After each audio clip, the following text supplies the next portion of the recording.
Hello everyone, welcome to Prakshi classes. My name is Sakshi Verma and today we are going to start with a new concept under accountancy. ये जो concept है ये हमारे class 11th में most important chapter है जिसका नाम है बैंक रिकन्सिलेशन स्टेटमेंट। इसको BRS भी बोलते।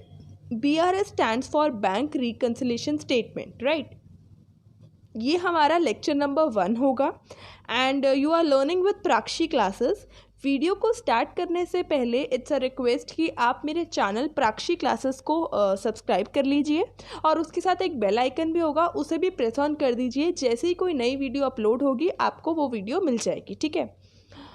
ये टॉपिक मैंने इसलिए स्टार्ट किया है क्योंकि ये टॉपिक बहुत बच्चों के लिए थोड़ा डिफ़िकल्ट है, ठीक है। अगर आपको इसके कंसेप्ट को समझ आ जाता है तो it will be the most easy topic. अगर कहीं पर भी आप इसके कंसेप्ट में कहीं पर भी चूक जाते हैं तो ये चैप्टर आपको कभी भी फुल स्कोर करने में हेल्प नहीं करेगा। जबकि अगर आप इसके कंसेप्ट्स को थॉरो हो जाते हो, अगर आप इसके कंसेप्ट्स को बहुत अच्छे से समझ लेते हो तो आप फुल स्कोर आराम से कर सकते हो। बस इसमें डीप अंडरस्टैंडिंग चाहिए, कंसेप्ट को अच्छे से समझना है मेरे साथ, ठीक है। और मैं कोई भागूंगी नहीं, मैं धीरे धीरे टॉपिक को स्टार्ट करूंगी और मूव ऑन करूंगी। मेरा कोई मकसद ये नहीं होता कि चैप्टर को फिनिश कराना। प्राक्षी क्लासेस के अंडर हमारा ये मकसद होता है कि हम अपने चैप्टर के अंडर जितने भी कंसेप्ट्स को उठा रहे हैं उन कंसेप्ट्स को डीपली आपको समझाएं, ठीक है। और मैं आपसे यही रिक्वेस्ट करती हूँ कि आप भी मेरे साथ इस टॉपिक को आराम से समझिए। जहाँ पर भी आपको डाउट होता है आप मुझे कमेंट सेक्शन में ज़रूर बताइएगा कि आपको ये कंसेप्ट नहीं समझ आया या कुछ भी, ठीक है। तो चलिए स्टार्ट करते हैं अपने इस वीडियो के साथ, ठीक है। इस वीडियो को स्टार्ट करने से पहले मैं आपको जस्ट एक डायग्रामेटिकली एक कंसेप्ट समझाना चाहती हूँ कि एक्चुअल में हम BRS पढ़ते क्यों हैं और BRS है क्या। बेसिकली अगर आप देखें, मैं थ्योरी आपको समझा दूँ, पर थ्योरी से समझने से पहले आपको पता होना चाहिए कि एक्चुअली में ये है क्या कहानी। अगर जब आपने अपनी 11th क्लास स्टार्ट की होगी, ठीक है, तो आपने अब पहले अपने जर्नल एंट्रीज से स्टार्ट किया होगा, अकाउंटिंग इक्वेशंस पढ़ी होंगी, जर्नल एंट्रीज बनाना सीखा होगा, लेजर बनाना सीखा होगा, सब्सिडरी बुक्स बनाना सीखेंगे आप, ठीक है। तो उसमें आप एक बुक बनाते हैं कैश बुक, राइट, ठीक है। और एक हमारे पास होती है पासबुक, ठीक है। दोनों में फ़र्क क्या होता है ये ध्यान रखिएगा कि जो कैश बुक होती है ये एक बिजनेसमैन बनाता है। कौन बनाता है? बिजनेसमैन, जो अपने बिजनेस की ट्रांजैक्शंस को रिकॉर्ड करने के लिए बनाता है। अब जैसे फॉर एग्जांपल मेरा बिजनेस है, ठीक है। अब हर दिन का रिकॉर्ड तो मुझे चाहिए होगा ना कि कभी भी अगर फॉर एग्जांपल मुझे कभी भी ये पता होना चाहिए कि ये एसेट मैंने कब खरीदा या ये पेमेंट मैंने वर्कर को कब करी। तो ये सारी रिकॉर्डिंग की ट्रांजैक्शंस के लिए हम एक कैश बुक बनाते हैं जिसमें हम अपने सिस्टमैटिक ऑर्डर में, क्रोनोलॉजिकल ऑर्डर का मतलब होता है कि हम टाइम टू टाइम, अगर आज 10 तारीख को सुबह 10 बजे ये ट्रांजैक्शन हुई है तो पहले 10 बजे की ट्रांजैक्शन आएगी, फिर 11 बजे वाली ट्रांजैक्शन लिखूंगी, फिर 12 बजे वाली ट्रांजैक्शन लिखूंगी। That means according to the time duration मैं ट्रांजैक्शंस को रिकॉर्ड करती जाऊंगी। जैसे ये ट्रांजैक्शन हुई, मैंने आज पेमेंट करी वर्कर को, मैंने फटाफट लिख दिया। उसके 1 घंटे बाद मैंने एक नया एसेट खरीदा, मैंने फटाफट लिख दिया। दैट मीन्स हमें जब भी हम अपनी ट्रांजैक्शंस को रिकॉर्ड करते हैं तो हम अपनी बुक्स में रिकॉर्ड करते हैं, तो वो कैश बुक में हम रिकॉर्डिंग कर लेते हैं, ठीक है। तो कैश बुक कौन मेंटेन करता है? Cash book is maintain by the customer और द बिजनेसमैन, ठीक है, जो ट्रांजैक्शंस कर रहा है बिजनेस में। दूसरी बात आती है पासबुक। अब ये पासबुक की क्या कहानी है? पासबुक जो होती है वो मेंटेन की जाती है बैंक से। जब भी आप अपना अकाउंट खुलवाते हैं बैंक में तो आपको एक पासबुक मिलती है। उस पासबुक में क्या लिखा होता है? उस पासबुक में सारी ट्रांजैक्शंस रिकॉर्ड होती हैं, जो भी ट्रांजैक्शंस आपने करी हैं बैंक के थ्रू। फॉर एग्जाम्पल अगर आपने अपने डिपॉजिट्स करे हैं, आपने पैसा जमा कराया है बैंक में तो भी पासबुक में रिकॉर्डिंग होती है। आपने अगर बैंक से पेमेंट निकाली है तो भी ट्रांजैक्शंस पासबुक में रिकॉर्ड होती है। अगर आपने पेमेंट जो है किसी को चेक के थ्रू गिवन है तो भी आपकी पासबुक में रिकॉर्डिंग होती है। कि किसी ने आपको चेक दिया है, जो पैसा आपके अकाउंट में जब आएगा तो भी पासबुक में रिकॉर्डिंग होती है। दैट मीन्स ये जो पासबुक होती है ये कौन मेंटेन करता है? ये मेंटेन करता है बैंक। ये दोनों के कंसेप्ट को मैंने क्यों स्टार्ट किया पहले, क्योंकि बेसिकली जो हम BRS का कंसेप्ट पढ़ने जा रहे हैं उसमें हम ये दो कंसेप्ट को सीखेंगे, what is cash book and what is passbook. Cash book is basically maintained by a businessman. Cash book में सारी ट्रांजैक्शंस रिकॉर्ड होती हैं जो एक बिजनेस करता है, ठीक है। फिर चाहे वो पेमेंट कर रहा है, फिर चाहे वो किसी से पेमेंट ले रहा है, कुछ खरीद रहा है कैश से, या कुछ कहीं से कैश जा रहा है, कुछ भी ट्रांजैक्शंस, ठीक है। But it will always be ना फाइनेंशियल मोटिव। फाइनेंशियल मोटिव का मतलब होता है फाइनेंस की टर्म्स में की जाएगी, कैश की टर्म्स में या चेक की टर्म्स में, ठीक है। फाइनेंस इन्वॉल्व होगा, मॉनेटरी कंसेप्ट इन्वॉल्व होगा उसमें। और जो पासबुक होती है is maintained by the bank. Bank जितनी भी ट्रांजैक्शंस आप बैंक के साथ करते हैं वो सारी ट्रांजैक्शंस रिकॉर्ड की जाती है पासबुक में। यहाँ तक क्लियर कंसेप्ट हुआ? ओके। अब कहानी क्या आती है आगे मैं बताती हूँ कि what do you mean by reconciliation. आपने अगर वर्ड पढ़ा है BRS, BRS stands for bank reconciliation statement. ये रिकंसाइलेशन का मतलब क्या होता है अब आप ध्यान से सुनिएगा। फॉर एग्जाम्पल ये एक पर्सन है, ठीक है, ये अपने बैंक में गया, ये इसका बैंक है, ठीक है।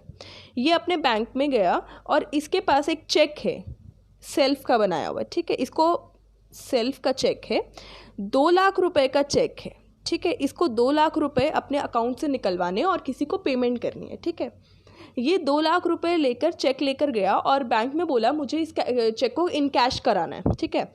बैंक वाला जो मैनेजर बैठा था उसने चेक किया तो उसे पता चला कि उसके बैंक अकाउंट में ऑलरेडी कितना पैसा है, 1,80,000 है, और जबकि इसको इन कैश कितना कराना है, 2 लाख रुपए। दैट मीन्स ये जो अगर एक बंदा जो है अगर वो बैंक में जा रहा है, चेक काट रहा है, तो उसको इतनी तो पता होगा ना कि उसके अकाउंट में कितना पैसा जमा है। तो ये जो बंदा है मिस्टर ए, ये ऑलरेडी चेक करके गया था कि मेरे बैंक अकाउंट में जो पैसा है वो जमा है 4.5 लाख का। जबकि जब ये वहाँ बैंक में एक्चुअल में गया तब इसको पता चला कि इसके अकाउंट में तो सिर्फ 1,80,000 जमा है। ये मैंने कैसे बताया कि मेरे बैंक अकाउंट में तो 4.5 लाख जमा है according to me, but according to my bank manager कह रहा है कि आपके अकाउंट में तो सिर्फ 1,80,000 है। ये कैसे है? अब मैं आपको बताती हूँ। जो हमारी कैश बुक होती है, कैश बुक में बेटा 2 कॉलम्स होते हैं। एक कॉलम कहता है कैश कॉलम और एक कॉलम कहता है बैंक कॉलम, ठीक है। ये जो कैश कॉलम होता है उसमें आप सारी कैश ट्रांजैक्शंस लिखते हो जो भी आपने किसके साथ करी है, बिजनेस में, ठीक है। और ये जो बैंक कॉलम होता है ये सारी वो ट्रांजैक्शंस लिखता है जो आप बैंक के साथ करते हो, इनडायरेक्टली जो आप अपने पासबुक में लिखते हो। मेरी बात समझ आ रही है? पासबुक में बैंक लिखता है सारी ट्रांजैक्शंस जो आप बैंक के साथ करते हो, बट कैश बुक में 2 कॉलम्स होते हैं, एक होता है कैश कॉलम और एक होता है बैंक कॉलम। कैश कॉलम वो होता है जहाँ पे आप सारी कैश की डीलिंग करते हो बिजनेस में, कैश पेमेंट करना, कैश रिसीव करना, जो भी अगर आप कोई एसेट खरीद रहे हो कैश पेमेंट करके, या आपने कोई एसेट बेचा है तो आपको जो कैश मिल रहा है, ये सारी कैश बुक में कैश कॉलम में ट्रांजैक्शंस आती हैं। बट अगर मैं कैश बुक के बैंक कॉलम की बात करूँ तो कैश बुक के बैंक कॉलम में मैं वो ट्रांजैक्शंस लिखूंगी जो मैंने बैंक के साथ करी है। मैंने किसी को चेक दिया है तो मैं बैंक कॉलम की कैश बुक में लिखूंगी, मैंने किसी से चेक लिया है तो मैं बैंक कॉलम में लिखूंगी। बात समझ आ रही है? डायरेक्टली मेरे अकाउंट में पैसा जमा आया तो मैं बैंक कॉलम में लिखूंगी कैश बुक में। बात क्लियर हो रही है? जहाँ पर भी मेरा बैंक का जो कंसेप्ट है वो इन्वॉल्व है तो मैं अपने कैश बुक के बैंक कॉलम में मेंशन करूँगी, ठीक है। तो मैंने अपनी कैश बुक खोली, मिस्टर ए ने अपनी कैश बुक खोली और उन्होंने देखा कि बैंक कॉलम में एट द बैंक मेरे पास जो कैश इन्वॉल्व है वो 4.5 लाख रुपए पड़ा है, तो ईजिली मैं 2 लाख रुपए का चेक इन कैश करा सकता हूँ। तो यहीं से मुझे पता चला था कि मेरे बैंक का कॉलम में जो कैश बुक का बैंक कॉलम है उसमें मेरे पास cash in hand at the bank कितना पड़ा है, 4.5 लाख। बट जब मैं बैंक में गई, मिस्टर ए जब बैंक में गया तो वहाँ पे बैंक मैनेजर तो बोल रहा है कि आपके पास अकाउंट में तो 1,80,000 है।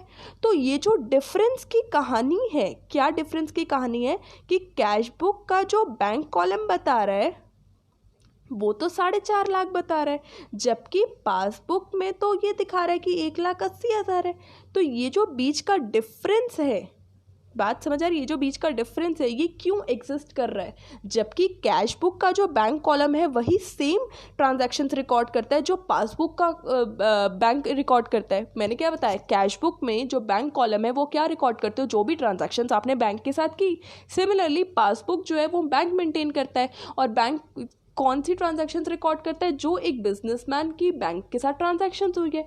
जब दोनों ही सेम काम कर रहे हैं, कैश बुक जो है बिजनेसमैन मेंटेन कर रहा है, वो ट्रांजैक्शंस रिकॉर्ड कर रहा है जो बैंक के साथ हुई। पासबुक जो है वो बैंक मेंटेन कर रहा है, वो भी वही ट्रांजैक्शंस रिकॉर्ड कर रहा है जो बैंक के साथ हुई। जब दोनों ही books same amount of transactions को रिकॉर्ड कर रही हैं तो डिफरेंस क्यों आ रहा है भाई? अब ये मिस्टर ए को समझ नहीं आई बात, तो मिस्टर ए गया अपने सीए के पास, चार्टर्ड अकाउंटेंट के पास। तो चार्टर्ड अकाउंटेंट ने बताया ये जो डिफरेंस आता है ये इस वजह से आता है because of the chronological order. जो हम अपनी ट्रांजैक्शंस को रिकॉर्ड करते हैं टाइमिंग वाइज, उसकी वजह से ये डिफरेंस आता है। ठीक है, तो उसने दोनों को सामने रखा, कैश बुक को भी सामने रखा और पासबुक को भी सामने रखा। कैश बुक का बैलेंस दिखा रहा है 4,50,000, जबकि पासबुक का बैलेंस दिखा रहा है 1,80,000। तो मिस्टर ए ने पूछा ये डिफरेंस आ ही क्यों रहा है? तो तब जाके उन्होंने ये बताया ये डिफरेंस इसलिए आ रहा है क्योंकि कैश बुक में, मान लो आपने चेक दिया आज सुबह 10 बजे, ठीक है, आपने तो चेक दे दिया, तो आप अपने कैश बुक के बैंक कॉलम में लिख देंगे cheque given to mister B, ठीक है।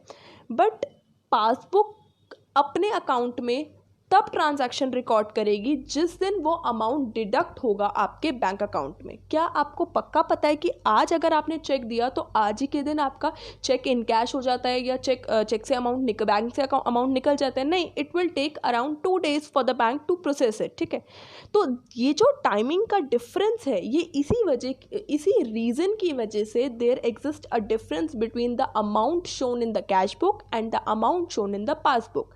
आपने अपनी कैश बुक में दिखा दिया कि मैंने चेक दे दिया तो अमाउंट कट ही जाएगा। जब मैंने चेक दे दिया तो वो बंदा चेक से पैसा निकलवा ही लेगा, तो मेरा कैश बैंक बैलेंस तो कम हो जाएगा।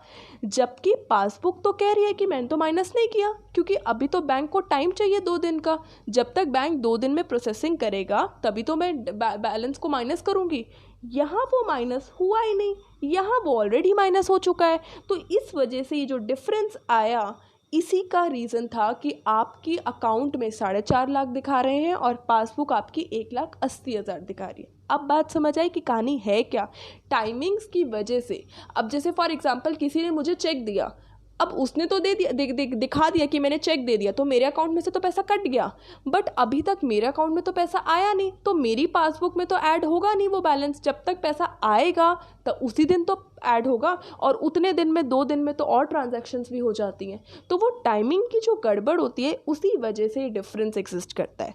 और जो बीआरएस का कंसेप्ट है, बीआरएस एक ऐसी स्टेटमेंट होती है जो इस चीज़ को रिकंसाइल करती है कि इन दोनों कैश बुक और पासबुक के बैलेंस के में जो डिफरेंस आ रहा है उन्हें रिकंसाइल करना। उन्हें रिकंसाइल का मतलब होता है बैलेंस लाना, दोनों को टैली करना। इसमें 4.5 लाख और इसमें 1,80,000 दोनों में जो बीच का अमाउंट का डिफरेंस है ये क्यों आ रहा है, इनके रीजंस की वजह से प्लस माइनस करके दोनों के अमाउंट को बैलेंस करके टैली करके दिखाना, ये बेसिक रूल होता है बीआरएस का। क्योंकि दोनों ही जो बुक्स हैं वो दोनों सेम चीज़ रिकॉर्ड करती है। कैश बुक का जो बैंक कॉलम है वही सेम ट्रांजैक्शंस रिकॉर्ड करता है जो पासबुक रिकॉर्ड करती है, क्योंकि कैश बुक का बैंक कॉलम यही तो दिखाता है कि क्या ट्रांजैक्शंस होंगी विद द बैंक। वैसे ही पासबुक भी तो यही दिखाती है कि क्या ट्रांजैक्शंस हुई विद द बैंक। जब दोनों ही सेम काम कर रही हैं तो दोनों का बैलेंस भी टैली करना चाहिए, बट दोनों का बैलेंस टैली नहीं कर रहा। इस वजह से मुझे एक ऐसी स्टेटमेंट बनानी पड़ेगी जहाँ पे मैं इन दोनों के बैलेंस को टैली करके दिखाऊँ कि गड़बड़ आई ही क्यों थी। बात क्लियर हुई कि हम बीआरएस का कंसेप्ट पढ़ते ही क्यों हैं। अब इसके पीछे बहुत सारे रीजंस होते हैं कि डिफरेंस क्यों एग्जिस्ट करता है, वो भी मैं आपको बताऊंगी कि कभी कभार हम चेक इशू कर देते हैं बट वो चेक बैंक तक पहुंचा ही नहीं पेमेंट के लिए, तो उसमें गड़बड़ आ जाती है। मैंने चेक इशू करा, मैंने तो दिखा दिया कि पैसा कट गया मेरे अकाउंट से, बट बैंक पे तो नहीं कटा अभी तक पैसा, बैंक में तो अभी तक डेबिट ही नहीं हुआ पैसा। क्यों नहीं डेबिट हुआ? क्योंकि वो पैसा बैंक अभी 2 दिन लेगा तब जाके वो पैसा वो डिडक्ट करेगा। यहाँ तक कंसेप्ट क्लियर हुआ? पक्का? अब मैं आपको आगे पढ़ाती हूँ। अब हम थ्योरी पे आते हैं, ठीक है। अब देखो, introduction to bank reconciliation statement. Introduction में हम क्या पढ़ेंगे? Business maintain cash book. मैं अभी आपको बता चुकी हूँ कि हाँ, एक बिजनेसमैन जो होता है वो हमेशा एक कैश बुक मेंटेन करता है, जिसमें आप कैश वाली ट्रांजैक्शंस भी लिखते हो और बैंक की ट्रांजैक्शंस भी लिखते हो। कैश बुक में 2 कॉलम होते हैं, कैश कॉलम और एक बैंक कॉलम। कैश कॉलम में आप सारी कैश ट्रांजैक्शंस लिखोगे और बैंक कॉलम में जो भी ट्रांजैक्शंस हुई हैं आपकी बैंक के साथ वो लिखते हैं। A cash book has a cash column which shows cash available with the business for recording cash transactions. Cash book में जो आपका कैश कॉलम होता है वो इसलिए यूज़ किया जाता है कि जितनी भी कैश ट्रांजैक्शंस हुई हैं बिजनेस में वो रिकॉर्ड करता है, और इनडायरेक्ट लास्ट में वो ये बताता है कि आपके बिजनेस में कैश इन हैंड कितना है। और जो हमारा कैश बुक में बैंक कॉलम होता है वो दिखाता है कि हमारा कैश कितना पड़ा है बैंक में फॉर रिकॉर्डिंग बैंक ट्रांजैक्शंस। बात क्लियर हुई? दोबारा बताती हूँ। कैश बुक में 2 कॉलम होते हैं, एक होता है कैश कॉलम, एक होता है bank column. Cash column in last हमें ये बताता है कि हमारे पास कैश इन हैंड बिजनेस पे कितना है और सिर्फ कैश ट्रांजैक्शंस को रिकॉर्ड करता है। जो कैश बुक का बैंक कॉलम होता है वो इन लास्ट हमें ये बताता है कि हमारा कितना कैश पड़ा है बैंक के पास, और वो सिर्फ रिकॉर्ड करता है बैंक की ट्रांजैक्शंस को, जो एक बिजनेस की बैंक के साथ ट्रांजैक्शंस हुई होती हैं। Bank also keeps an account for every customer in their books. अब बैंक्स को भी तो रिकॉर्डिंग करनी होती है, जैसे एक कंपनी है वैसे एक बैंक है, तो बैंक भी अपने कस्टमर की जितनी भी ट्रांजैक्शंस होती हैं वो भी रिकॉर्ड करते हैं। All the deposits are recorded on the credit side of the customer's account. जो कस्टमर की बुक होती है, पासबुक, जो हमें ये दिखाती है कि हमारी बैंक के साथ इतनी ट्रांजैक्शंस हुई हैं, उसमें जो क्रेडिट साइड में होगा वो सारे डिपॉजिट्स होंगे जो हमने पैसा जमा कराया है बैंक में, और जो भी विड्रॉल्स करें वो हमारे डेबिट साइड में होंगे पासबुक के, ठीक है। An account statement is sent regularly to the customers by the bank. और वो जो स्टेटमेंट बनाई गई है, जो आपकी पासबुक है या जो आपकी पासबुक तो चलो पासबुक तो आपके पास ऑल द टाइम रहती है, बट जो ईमेल स्टेटमेंट होती है वो ईमेल के थ्रू आपके पास सेंड की जाती है कि इस मंथ में आपने इतनी ट्रांजैक्शंस करी हैं आपके साथ बैंक में। क्लियर हुआ पॉइंट? ठीक है, अब आगे पढ़ो। Sometimes the bank balance as per the cash book. जो कैश बुक का बैंक कॉलम है जो ये बताता है कि कितना कैश है हमारे बैंक में, तो वो बैंक बैलेंस होगा as per the cash book. And the bank statement means passbook. Passbook के अकॉर्डिंग कितना बैलेंस है? मैंने अभी 2 चीज़ बताई। कैश बुक का जो बैंक कॉलम है वो बैंक बैलेंस दिखा रहा है कि मेरे बैंक अकाउंट में 4.5 लाख होने चाहिए, जबकि मैं जब बैंक में गई तो मेरी पासबुक दिखा रही है कि मेरे अकाउंट में तो सिर्फ 1,80,000 है। तो ये दोनों का जो बैलेंस है कभी कभी मैच नहीं करता। In case balance available in the passbook does not match the bank column of the cash book. अगर जो बैलेंस मेरी पासबुक में शो कर रहा है अगर वो मैच नहीं करता मेरी कैश बुक के बैंक कॉलम से, the business should identify the reasons for the same. तो यहाँ पे जो डिफरेंस आ रहा है उसके पीछे का जो रीज़न है कि क्यों आ रहा है उसको आइडेंटिफाई करना होता है बिजनेस को। It is important to reconcile the difference. Reconcile मतलब टैली करना डिफरेंसेस को, क्यों डिफरेंसेस आ रहे हैं उनको ख़त्म करना। For reconciling the balances as shown in the cash book and the passbook, a reconciliation statement is prepared known as bank reconciliation statement और BRS। उन दोनों के बैलेंस को मैच करना, जो कैश बुक के बैंक कॉलम के अकॉर्डिंग जो बैलेंस आना चाहिए और जो पासबुक के अकॉर्डिंग जो बैलेंस आना चाहिए, उन दोनों को मैच करने के लिए हम एक स्टेटमेंट प्रिपेयर करते हैं, BRS statement, bank reconciliation statement. यहां तक कंसेप्ट क्लियर हुआ? ओके, आगे बढ़ते हैं। Definition of bank reconciliation statement. Bank reconciliation statement is a statement prepared by the account holder. ये कौन प्रिपेयर करता है? जो आपका बिजनेसमैन होता है, क्योंकि बिजनेसमैन को ही तो पता करना है कि मेरी कैश बुक के बैंक कॉलम के अकॉर्डिंग और मेरी पासबुक के अकॉर्डिंग दोनों का बैलेंस क्यों नहीं टैली कर रहा। तो ये अकाउंट होल्डर, दैट इज जो बिजनेसमैन होता है, वही प्रिपेयर करता है। BRS is a statement prepared by the account holder on a particular date to reconcile the bank balance as per cash book with the balance as per the bank statement.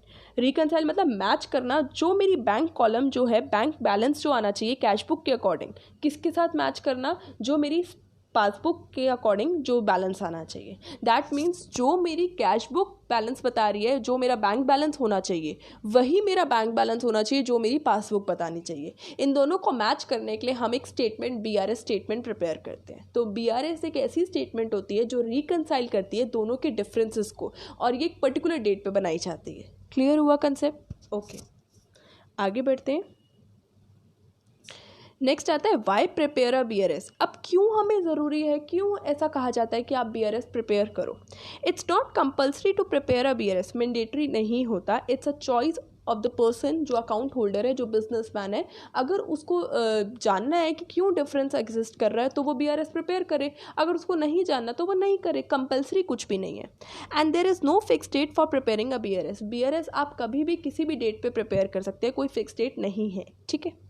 BRS is prepared on a periodical basis for checking that bank related transactions are recorded properly in cash book, bank column and also bye the bank in their books. जो BRS जो होता है वो इसलिए prepare किया जाता है periodical basis पे, दैट इज़ पीरियड वाइज। अब हो सकता है आप 4 मंथ्स के अंदर रिकॉर्ड करना BRS बना रहे हो, या आप 3 मंथ्स के अंदर क्वार्टरली आप बना रहे हो, या आप हाफ ईयरली प्रिपेयर करते हो BRS। वो पीरियडिकल बेसिस पे प्रिपेयर किया जाता है। वो इसलिए किया जाता है प्रिपेयर कि एटलीस्ट हमें ये पता चल पाए कि जितनी भी बैंक ट्रांजैक्शंस हो रही हैं वो दोनों तरफ रिकॉर्डेड की जा रही है इक्वली। दैट मीन्स दोनों में कोई डिफरेंस एग्जिस्ट हो ही नहीं रहा है। अगर डिफरेंस एग्जिस्ट नहीं हो रहा तो हमें पता चल जाएगा कि काम सही स्मूथली हो रहा है, बट अगर डिफरेंस एग्जिस्ट कर रहा है इसका मतलब ट्रांजैक्शंस की जो रिकॉर्डिंग हो रही है या तो वो लेट हो रही है, या वो ट्रांजैक्शंस ओमिट हो रही है, या वो ट्रांजैक्शंस रिकॉर्ड हो ही नहीं रही हैं। देखो यहाँ लिखा है पीरियडिकल बेसिस पे ट्रांजैक्शंस रिकॉर्ड होती हैं, BRS प्रिपेयर होता है इसलिए कि जो बैंक रिलेटेड ट्रांजैक्शंस है वो दोनों तरफ रिकॉर्डेड की जा रही है प्रॉपर्ली। एक तरफ जो मेरा मेरी कैश बुक का बैंक कॉलम है वहाँ पर भी रिकॉर्डिंग हो रही है प्रॉपर्ली, और मेरी पासबुक में भी रिकॉर्डिंग प्रॉपर्ली हो रही है। BRS help to detect errors in recording transactions and determining the exact bank balance on a specified date. जितने भी एरर्स होते हैं उनको रिमूव करता है, और एक स्पेसिफिक डेट पे हमें क्या हेल्प करता है, हमें ये बताने की हेल्प करता है कि एग्जैक्ट मेरा बैंक बैलेंस कितना शो हो रहा है। बात क्लियर हुई? इसलिए हम BRS प्रिपेयर करते हैं। कंसेप्ट समझ आया है कि BRS एक ऐसी स्टेटमेंट है जो हमारी कैश बुक के बैंक बैलेंस को पासबुक के बैंक बैलेंस के साथ रिकंसाइल करती है, दैट इज मैच करती है। अगर दोनों के बीच में डिफरेंसेस एग्जिस्ट करते हैं तो हमें प्लस माइनस करके दोनों के डिफरेंसेस को ख़त्म करके उनको टैली करना होता है। यही BRS का काम होता है। क्लियर हुआ कंसेप्ट? और क्यों डिफरेंस एग्जिस्ट करता है? क्योंकि इसके पीछे बहुत सारे रीजंस होते हैं कि आपने अपनी तरफ से चेक दे दिया तो आप अपनी तरफ से दिखा रहे हो कि चेक चला गया, तो आपका अकाउंट में से पैसा तो कट ही जाएगा, कभी ना कभी कल या परसों कट जाएगा। तो आप आज ही जैसे ही आपने चेक दिया आप माइनस दिखा देते हो, जबकि जो पासबुक है वो उसी दिन माइनस दिखाएगी या बैलेंस में से पैसा माइनस करेगी जिस दिन वो चेक जो है वो प्रेजेंट किया गया बैंक में, जिस दिन वो इन कैश हुआ। बात समझ आ रही है? किसी ने आपको चेक दिया, ठीक है, आप अपनी अकाउंट में तो प्लस नहीं दिखाओगे ना अभी, क्योंकि आपके पास तो पैसा आया ही नहीं। पासबुक जो है जैसे ही वो चेक गया वो उसमें प्लस कर देगी क्योंकि उसके अकाउंट में तो पैसा आ गया है, बट आपके पास जब पैसा आएगा तभी आप प्लस करोगे। तो जो ये टाइम ड्यूरेशंस होती हैं इनकी वजह से डिफरेंसेस एग्जिस्ट करते हैं, इस वजह से हम BRS को प्रिपेयर करते हैं। कंसेप्ट क्लियर हुआ? ये सिर्फ अभी एक थ्योरेटिकल कंसेप्ट था, स्टार्टिंग थी कि BRS है क्या, BRS को हम प्रिपेयर क्यों करते हैं, सिर्फ मैंने अभी कंसेप्ट समझा है। अब धीरे धीरे मैं इसके बाद ये समझाऊंगी कि जो हम रीजंस पढ़ेंगे एक एक रीज़न मैं पिक करूंगी कि पहला रीज़न ये है कि इसकी वजह से डिफरेंस एग्जिस्ट हुआ, उसका हम एग्जांपल पढ़ेंगे और फिर हम उसका प्रैक्टिकल क्वेश्चंस करेंगे। ठीक है, बेसिकली इसमें प्रैक्टिकल क्वेश्चंस आते हैं, थ्योरी पार्ट भी आ सकता है, डिफाइन BRS आ सकता है, why to prepare a BRS ये आ सकता है। तो ये तो सिर्फ 1 मार्क या 2 मार्क्स के हैं, बट जो प्रैक्टिकल क्वेश्चन है वो बड़ा आएगा। ठीक है, प्रैक्टिकल क्वेश्चन पे हम ज़्यादा फोकस करेंगे, बट उसके लिए पहले हम थ्योरी कंसेप्ट पे पहले समझेंगे और फिर प्रैक्टिकल पार्ट पे मूव ऑन करेंगे। ठीक है, so thank you so much for watching this video and I hope ये वीडियो आपको पसंद आई हो, और अगर पसंद आई होगी तो please subscribe to my YouTube channel Prakshi classes and video को लाइक ज़रूर करिए and share with your friends so that बहुत सारे लोग देख सकें। और इस टाइम जो है पढ़ाई तो आपको पता है ऑनलाइन ही हो रही है, तो जो लोग को नहीं समझ आ रहा है अपनी क्लास में तो वो यूट्यूब लेक्चर्स भी देख सकते हैं मेरे। एंड आई होप मेरा वीडियो आपको समझ आए, और कहीं पर भी डाउट होता है तो आप हेजिटेट ना करिए, आप मुझे डायरेक्ट कमेंट सेक्शन में मुझे मैसेज कर दीजिएगा कि ये टॉपिक मुझे नहीं समझ आया, मैं कोशिश करूँगी आपको समझाने की। ठीक है, so thank you so much, bye bye, take care.